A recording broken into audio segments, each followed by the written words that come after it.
હવસને મારવા એની પાછળ ઘણા બધા ઉઠે તો કોણ ઉઠે એની પાછળ કે હવસની પાછળ થાય બહાદુર ઉઠે બળકંદર બિરાદર ઉઠે પરસી લેતો ચારણ ઉઠે ખડક ખેંચતો આવીર ઉઠે બરસી ભાલે કાઢી ઉઠે ગરગર માટી ઉઠે ગોગો હાથ રબારી ઉઠે છોટો લે કરનારી ઉઠે ગાય ગણા રખવાળો ઉઠે દૂધ મળા ગોવાળો ઉઠે મૂછે વળ દેનારા ઉઠે કોકારો ખાનારા ઉઠે માનો દૂધ પીનારા ઉઠે જાણે આબ મિનારા ઉઠે એટલે કે જગતના બધા લોકો ઉઠે જ્યારે હાવજની પાછળ થતા હોય ત્યારે હવે આ ચારણ કન્યા 14 વર્ષની છોકરી પાછળ દોડે છે અને ત્યારે કવિ હું લખે કે તેને ત્રાડ પડી કે ઊભો રહે છે. છોકરી બોલી કે હાવજને કહે છે. આપણે પેલા ગોધરા બાજુ જાતે તો બાળકો લઈને દોડ્યા જાતે હોય અને પેલા તો હાવજની વાય રહે છે એને કહે છે કે ઊભો રહે છે એમ. એટલે આની વાતો થાય કે ત્રાડ પડી કે ઊભો રહેજે ગિરના કુત્તા ઊભો રહેજે કાયર દૂતા ઊભો રહેજે પેટ ભરાતું ઊભો રહેજે ભૂખ મરાતું ઊભો રહેજે ચોર લૂંટારા ઊભો રહેજે ગા ગોજારા ઊભો રહેજે. ચોર કહી દીધો, લૂંટારો કહી દીધો, હાવજ નહીં છે. એ આ કવિની રચનાની અંદર એવી વાતો હોય. હવે વાત જોઈએ, વર્ણન જોઈએ કન્યા એ 14 વર્ષની ચારણ કન્યા છે કેવી છે.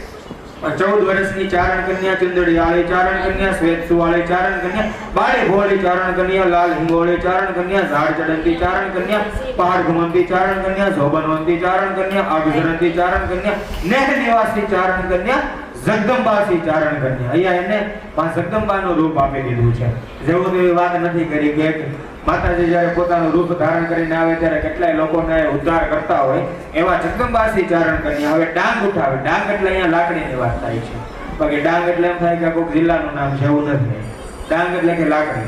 ડાંગ ઉઠાવે ચારણ કન્યા, ત્રાડ ગજાવે ચારણ કન્યા, હાથ હિલોળી ચારણ કન્યા, પાછળ દોડી ચારણ કન્યા.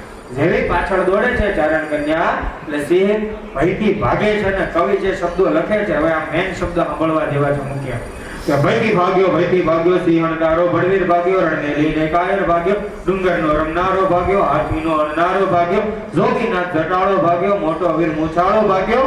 સાંભળજો કાર કે નર થઈ તું નારીથી ભાગ્યો નાનકડી છોડીથી ભાગ્યો.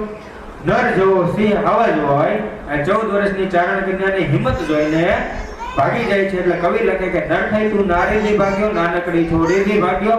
આ રીતે હવજ ભાગી જાય છે અને વાછરડું મૂકી દે છે અને પછી હવજ પોતાના પાછા જંગલની અંદર વયો જાય છે. ત્યારે આની વાતો લખાય એટલે કહેવાય કે હાવજ કરજે વનરાવનનો રાજા કરજે.